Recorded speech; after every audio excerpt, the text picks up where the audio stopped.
So the system includes a number of elements of the people is one, the work processes are another, the customer experience is a third, the culture sometimes comes into it, the power plays and more intangible things start to inform what you can and can't do. There is a question mark in organisation design of whether you can design by movement, as I've just described, or by mandate, which is a top-down approach, where you just tell people this is the way we're going to organise. In my experience, the best approach is both. Amazon did a logo redesign. A social media person, influencer, nowhere in any hierarchy, just a commentator on Amazon, didn't like the new design, generated a whole swathe of other kind of comments on it, and they had to redesign the redesign. WeWork physical spaces have community managers who have a whole program of activities to get the people individually renting the space to kind of form a community, and they've been very successful at it. And some organisations, and I've noticed on the job advert sites that I look at, are now looking for community managers for online community building.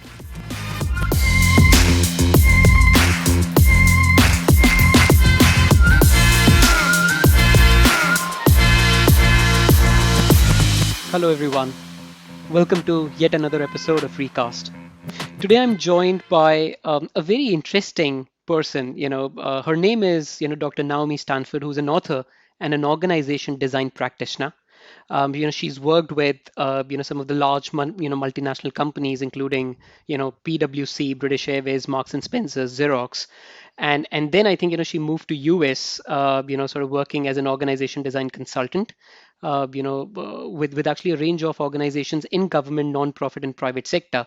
And since then, she's returned to UK, to work in government sector, and now, she's freelancing as an organization design consultant and advisor. I think we all sort of now live in this boundaryless world where, very few of us, I think, have the liberty to go to our offices, to work. So I think most of us are, logging in from home. And hence, I think, the very term organization, I think has undergone a lot of shift and change. And I think we'll discuss that and actually a lot more, with actually Naomi today. Welcome to my show, Naomi. Thank you very much, and thanks very much for inviting me to be with you today. It's a great privilege. So Naomi, let's dive into this conversation. You've been an organization design practitioner and a consultant for many years now. What is this term all about? What is organizational design to begin with? For those who don't, who are not familiar, with this term. Right. That is a loaded question in one sense. In the sort of popular parlance of it, people equate organisation design with an organisation chart, a visual of hierarchies and boxes and lines and the relationship of people to leaders, etc. That is not how I describe organisation design, and that is not how most organisation designers now think about organisation design. And if you look at the history of organisations, they are in fact, the theories surrounding how organisations are developed is changing. All practitioners now think of organisation design as looking at a whole system. So the system includes a number of elements of the people is one, the work processes are another, the customer experience is a third, the culture sometimes comes into it, the power plays and more intangible things start to inform what you can and can't do. And I often use an analogy of a road traffic system, because you've got the infrastructure of the actual roads, you've got the vehicles on the roads, you've got the differing skills of the drivers driving the vehicles, and you've got the rules and regulations which differ by country or location about what you can and can't do on the road. Drive on the right, drive on the left, stop at the roundabout, follow these signs, etc. And if you think about the road traffic system, an organisation is similarly, the design of the road traffic system is analogous to the design of the organisation. You have to look at all the elements that make up the ability to drive safely in that particular analogy. So, is this system, bigger than the people who make that system? Because I think if actually there are employees who are actually listening to this, is there a real scope or chance for them to bring about positive impact, within their organizations using, some of the design principles, or, the system is much bigger than, like the total sum of all people who are working there? That's a great question, and it's unfortunately the answer is both and. Yes, they can make a huge difference, because if an organization is the sum of its people and the systems and processes and governance structures that make it up. And if enough people want to effect a change in a sort of movement way, they can do it. And there have been some very interesting examples of that in the last year or so. I don't know if you've been following Amazon and the Bessemer warehouse example, where the employees wanted to unionize, and a similar thing went on at Google, at the parent company Alphabet. And that was a movement from the ground up of people who wanted to organize. And that has been effective. In fact, the Bessemer one, the Amazon leadership said they couldn't organise ultimately, but the issue hasn't gone away and it's now being looked at. So they raised awareness, they've brought it to the attention of the leadership. The Google Alphabet one has been organised, so that's been an interesting difference between the two major tech companies. But there is a question mark in organisation design of whether you can design by movement, as I've just described, or by mandate, which is a top-down approach, where you just tell people this is the way we're going to organise. In my experience, the best approach is both. You can begin with a movement and you can try and get the mandate for it, like the Alphabet employees did, or you can begin with a mandate and try and generate a movement from it with the people. You can't just do movement and you can't just do mandate, but people are often a lot more powerful than they think they are, particularly if they act in concert. Right. So, I think this is a very interesting point that you touched upon. I think you used the word movement. I think in popular media, you will read stuff like employee activism, right? So I think as an organization design consultant, are those movements or is employee activism, healthy for the company? Or it all You depends are on, such how you really take it. well, you ask such great questions. Because what I was thinking about in my book, I've talked that's coming out next March. I've talked about four types of leaders. The formal leader who's appointed, like the chief financial officer or what have you. The formal leaders who are outside the organisation but have huge impact, like politicians, for example. And then there's two other groups, the informal leaders within the organisation, and now you're talking potentially about employee activists who could be union representatives or people who just feel strongly about something, who can be very, very powerful and often a lot more powerful than the formal leaders recognise.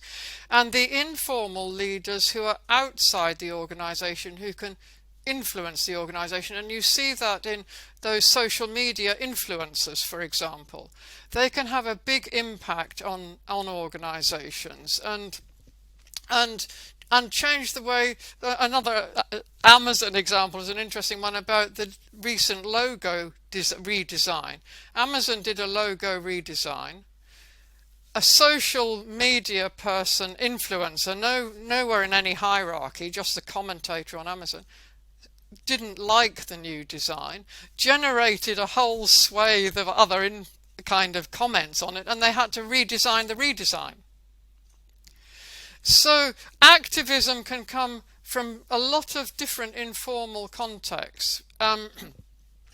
You can see it in privately run, publicly run, shareholder companies with their shareholder activism. So you being alert for activism that could generate a movement is quite a useful thing for organisations to either be part of or keep an eye on, or both. Right. I mean, from your practical advice, and from your experience of working with so many different organizations, are there any markers? Are there any indicators, that leaders can identify if a potential issue or a topic is becoming a movement, or will potentially get into the activism space? I mean, in your experience, have you come across any such indicators? There are indicators, but unfortunately, leaders are often not alert enough to them. Um, there's a very interesting report on, I don't know if you know the concept of organizational network mapping, um, where you map the interactions that people are having with each other, and this particular report looks at who leaders have contact with, and leaders have contact with people at a couple of levels below them, but not at the most kind of junior level of organizations. But the people at the junior levels of the organizations, by various methods, are in fact have a lot more reach into the organization. And and that gap between what leaders are able to access in an organization and what is actually going on is a very crucial gap to start thinking about. And you can start using techniques like organizational network mapping, which is a kind of actual design technique, but you can help leaders to think that they don't know everything, that maybe they should go out and work in a call centre, that if they've got a call centre, maybe they should go out and buy goods in their supermarket and see what it feels like, or institute a customer complaint themselves and see what response they get, to just get a good view of the different types of work going on in their organisation that they're not alert to in their own day-to-day, but can be, you can see seeds of activism in all of those things. Right. You've worked across private and public sector, and I think just on the face of it, I think the two ecosystems sound and behave very differently.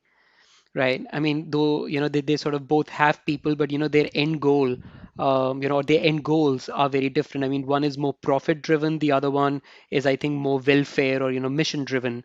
When you sort of, work with these two different sectors. More from an organization design perspective, are there any clear differentiators? Because I think you've worked with governments and, nonprofits yourself. How is working as an organizational design consultant with public sector differs from when you are getting engaged by a Fortune 500? Well, in many respects, the Fortune 500s are a lot easier because they can move much more quickly if they choose to. And they have a lot more resources at their disposal, which they can, redeploy into different directions very much more quickly. The tendency is that they can do more quickly if they choose to. Government sector organisations are part of a much more rigidly controlled system, and they're also potentially hedged with citizen interests or political interests, or vying for reputation or whatever. And because in traditional governments what in the UK is called the machinery of government is very, very slow moving and very, very difficult to change. So it's a lot more difficult to affect real change in a government setting, apart from, and this is where actually the two have a sort of common view of, they're both fairly short term. Politicians in a lot of countries, by virtue of the democratic process, the electoral cycle, but in the private sector, they're looking for shareholder value. They're looking for short term kind of immediate fixes is similar in both types of organisations. And I do think that they are similar in some ways, but very, very different in their ability to essentially move resources quickly and make quick decisions. Right. Uh, I think when we start talking about organization design, I think a designer at times, is called into the boardroom, when there is a particular problem or a challenge that needs to be addressed. Now, we understand that, as the world changes post pandemic, people are now working from home. They don't have offices to go to. At times, we are reading a lot about mental health, which has now been, sort of discussed quite a bit more from a corporate context. So I just wanted to, ask you this question that, if I just pick these two big topics today, one, working from home or working from anywhere, because I think that has attracted a lot of debate, I think, in media, because I think different organizations have taken different stance. And the second is, what we sort of traditionally used to call as organization culture, right? But that, I think that was also intrinsically woven to the fact that we all were working at a common place, right? We all learned to coexist. And I think all our colleagues, all our employees, all our staff members, are trying to get along with each other. And I think in that process, they define, their own culture. So let's break this, topic into two parts. One is the whole concept of work from anywhere or work from home. More from an organization design perspective, how do you see, this trend emerging? I mean, the popular trend here is hybrid working, 3 days office, 2 days at home. And I think that's what everybody is actually now trying to resort to, because that's the easier one, right? I mean, just take the middle ground, don't take a position, sort of give people the autonomy, the flexibility to say, come to office on certain days and then, work from home, on the others. But as an organization design, I mean, would the literature inform us anything new, that corporate leaders can learn, from this particular discussion? Yeah, that's another great question. I think that we are in the kind of very early stages of this discussion. And I think there's a tendency to think that there is an answer. And we don't really know yet if there's an answer.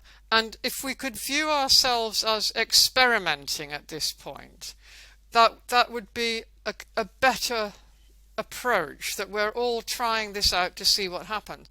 I have certain reservations about the idea that everybody works from home or can work anywhere, because there are vast swathes of the working population, and they are represented in most organisations, where they simply can't work from home. Their job precludes it. If you're a bus driver, for example, or a nurse, or a shop assistant, there's no possibility of working from home because your workplace is where you interact with your customers.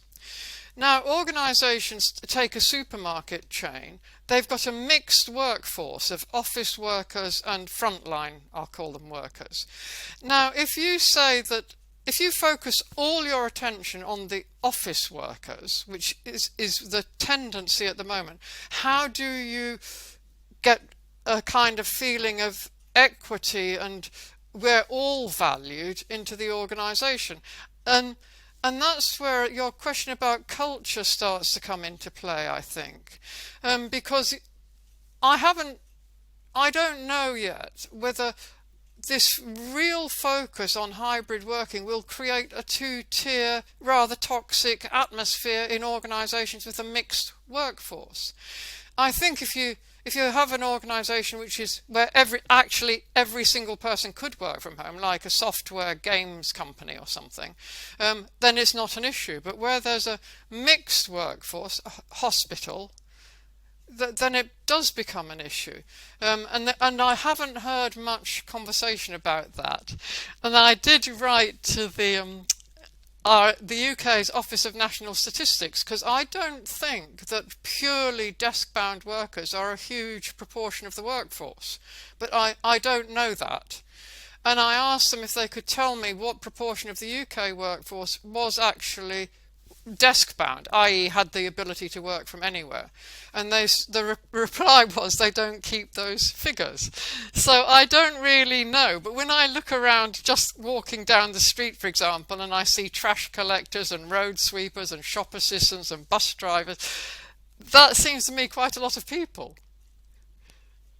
And so I think that going back to your actual question, how do we approach it? I think we need to think really carefully about how you get hybridity, which I think is a kind of a good thing, into an organization without creating two types of work people.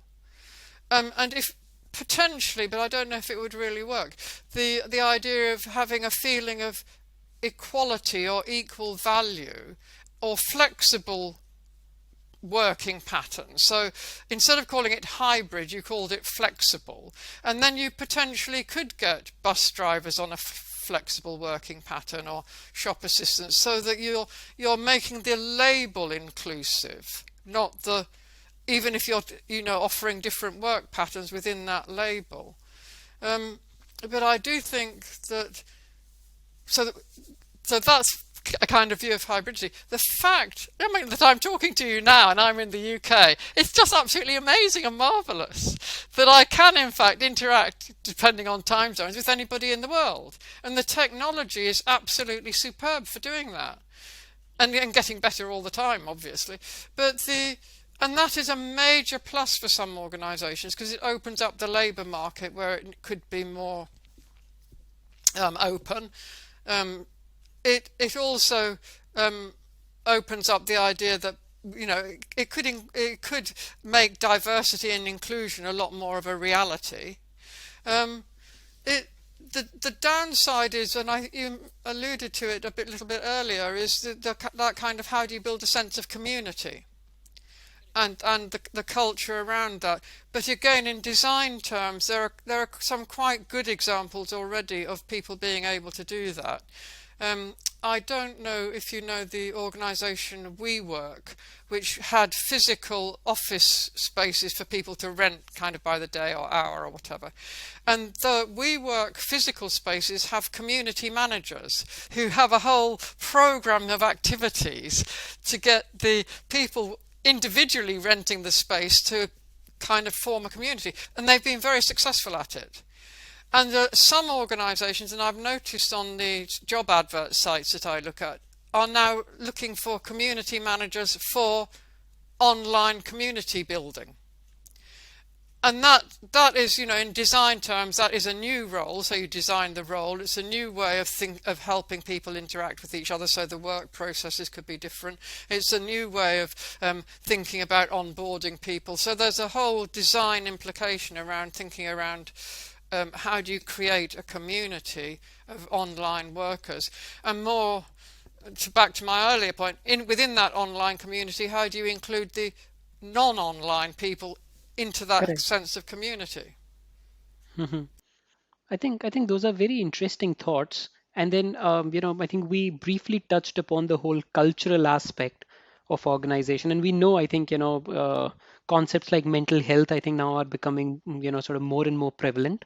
It is also relevant as well, to discuss those topics, because I think, if you're sitting in front of a screen, taking calls after calls, for 9 hours a day, 5 days a week, I think it's going to take a toll on you and your mental health, right?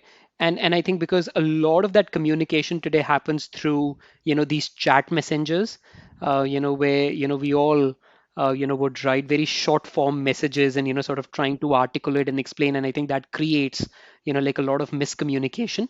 And that also then impacts actually the very culture of the organization, because I think that's where the misunderstandings actually starts to happen. And then that's where the toxicity sort of comes into play, where people misunderstand each other, they don't want to work with each other anymore. And so I think, would you say that as an organizational design practitioner, there is a fix, to this? Because I think this is now the reality. This is how we communicate. These are the channels that we rely on, to pass on our message. And if we are not careful, we can, sort of rub people the wrong way. And I think it can impact, organizations at large, which many probably people are not realizing it today, but I think it just may, implode, within their respective organization. So what's your take on that? Yeah, I think that's a very real issue. And I think, again, I've been looking at some legal cases around WhatsApp conversations. not necessarily the content of them, but the ability of closed communities to exclude people in their work group from being part of the WhatsApp group. And some of them have been very damaging to the people involved. And what organisations tend to do is have policies and processes which themselves are not very robust, and it's very, very difficult to control WhatsApp messaging groups because they're outside the normal IT function.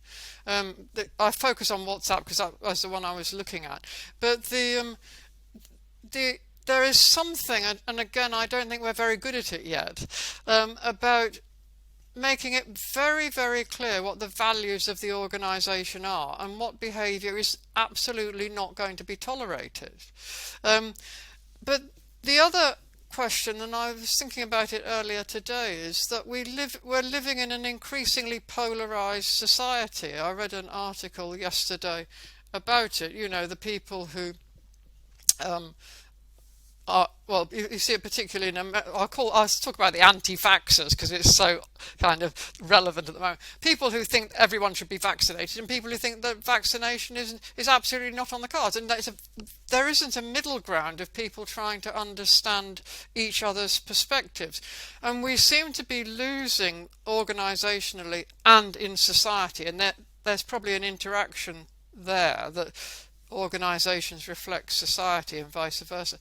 That an inability to sort of explore really what is behind other people's points of view. And in some organisations I've worked in, I've developed forums for having those explorations. Now, people have to be willing to participate in them or think that they're a good idea rather than a nutty idea. But that one that was very powerful was I worked for Mercer, the HR consulting company, at the time, and we got a tobacco company as a client, and I had a intern working with me, and he said he didn't want to have anything to do with the tobacco company because he wasn't a smoker and he didn't believe in tobacco companies, blah blah. Which, well, actually, he had to become an intern at Mercer. He had to sign a contract saying he would work with their clients, but lay that aside for the moment. But I thought that was a very interesting response. And to cut a long story short, it ended up in a complete office, it was in San Francisco, discussion of the moral dilemmas that consultants face and how they tackle them. And the entire organisation, including the managing partner, participated in it and talked about how they felt about it and were there any clients that Mercer wouldn't take on. So that allowing the time and the interest in having exploratory forums, I think, is one design approach, and you could design those in to the organisation. That wouldn't be difficult. It would just take willpower, essentially. Right. I actually know from our previous discussions that you've been writing the third edition of your book, which is due for its release in March 2022. Right. Can you just give us an early peek into what this book is about and how is it different from the previous two editions? Yes. Well, last February, when the publisher said, would I write a third edition, I said no, because it's a absolutely unbelievably labour-intensive activity. And I said, no, I'm not writing another book, thank you. And then when the coronavirus really hit the UK in March, I thought, my goodness, there's so much going on. This would be absolutely fascinating to write a book about. Right. So I changed my mind. And it has been absolutely fascinating. Pandemic made you change your mind in 30 days. That's right, yeah. So along with loads of other people changing their minds about things, because what's happening in organisation design terms is you can start to see very clearly the word agility coming into play, which we've had around for the last, say, 5 years on the kind of top of the agenda. Agile organisations who are resilient and adaptive have done pretty well through the pandemic.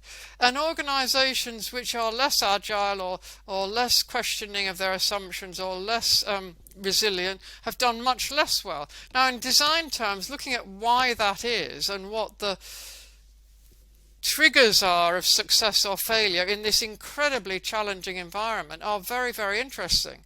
And in fact, governments, aside from my previous comments about government, have been very, very responsive, very, very rapidly. And they have done pretty well for the most part in a kind of, if we look back sense. There have been huge difficulties, but we're in an unknown situation. So what's different is much more focus on that. You mentioned the word earlier, signals and triggers, and what are we seeing that isn't immediately obvious. So I've got a whole section now on signals, on pattern detection, on meaning making, and your questions about culture around the meaning making. So that section on signals, patterns and meaning making are completely new. The section on leadership, the 4 types of leaders, is completely new. There's a chapter on culture, which is also a new chapter on what people talk about, an organisational culture. There isn't an organisational culture.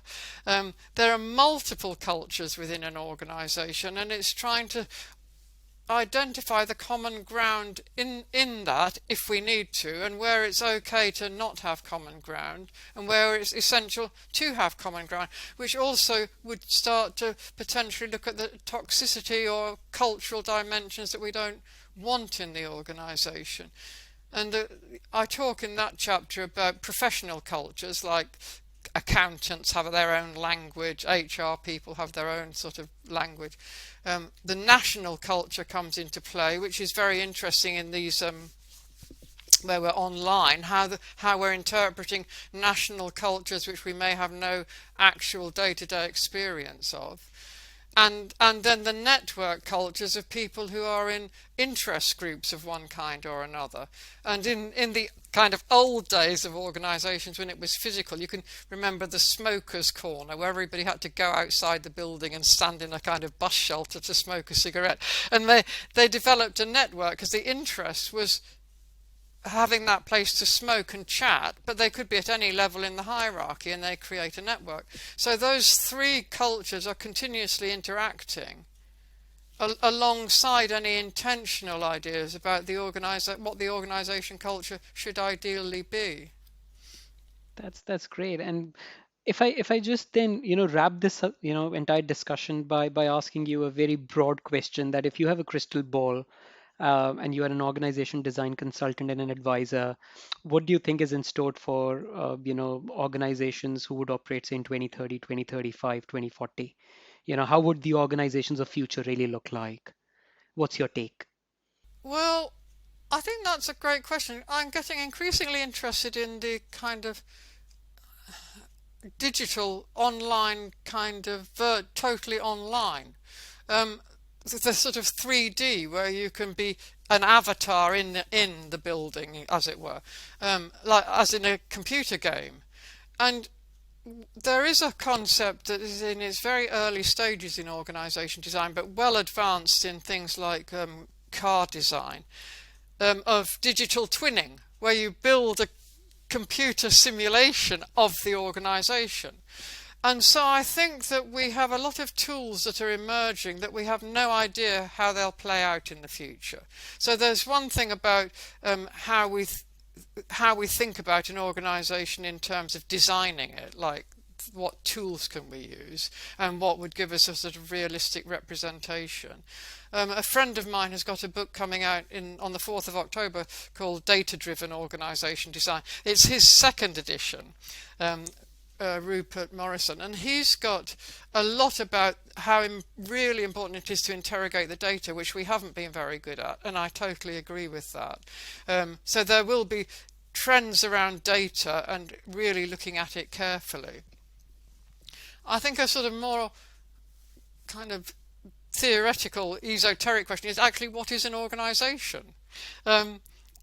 our supply chain partners, part of our organisation, our contractors, part of our organisation, our factory workers in who supply along the supply chain, part of the organisation, because it's your very first point, I think, was about or in maybe in our different discussion about boundaries of an organisation. How do we actually define the boundaries? What is the boundary within which we're designing?